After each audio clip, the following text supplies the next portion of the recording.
नमस्कार मंडळी, घरची चव या रेसिपीमध्ये आपलं सर्वांचं स्वागत आहे. मी तुम्हाला आज मिल्क शेक दाखवणार आहे. त्याच्यासाठी आपण सगळे फ्रूट, माझ्याकडे थोडे थोडे हे फ्रूट राहिलेले होते. रामफळ, अंजीर, खरबूज घेतलेलं आहे. साखर थोडीच घ्या. हे सगळे स्वीट आहेत ना, फळं गोड आहेत ना, त्याच्यामुळे साखर आपण थोडंच घेतले. दूध घेतलेलं आहे.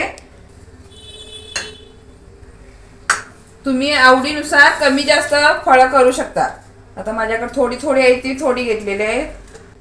आपण सगळी ही गोड घेतलेली आहेत फळं. खरबूज आपण कोणत्याही याच्यामध्ये थोडं टाकलं तरी चालतं. साखर टाकणार आहे. दूध तुमच्या आवडीनुसार टाका, पण जरा जास्तच टाका. आणि आपण बर्फ टाकणार आहे.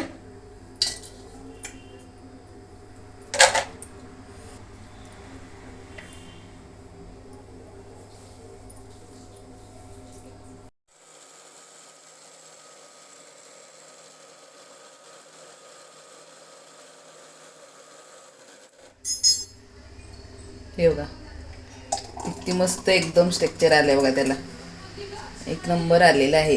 टेस्ट सुद्धा एक नंबर झालेलं आहे. मी टेस्ट केली थोडीशी. तुमच्याकडे खरोखर अशी फळं असेल ना, तुम्ही उन्हाळ्यात करून घ्या.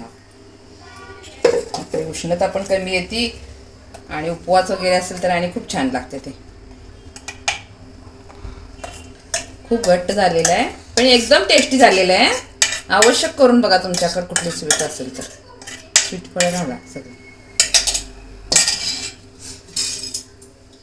करून. आपण सब्जाचं बी टाकणार आहे. पूर्ण उष्णताच आपल्या शरीरातली कमी येणार आहे. थोडासा बर्फ टाकून घेऊ आपण. आपला हा तयार झालेला आहे मिल्क शेक पूर्ण. हे बघा मस्त स्ट्रक्चर आलेलं आहे. मिक्स मिल्क शेक तयार आहे. लाईक करा, फॉलो करा.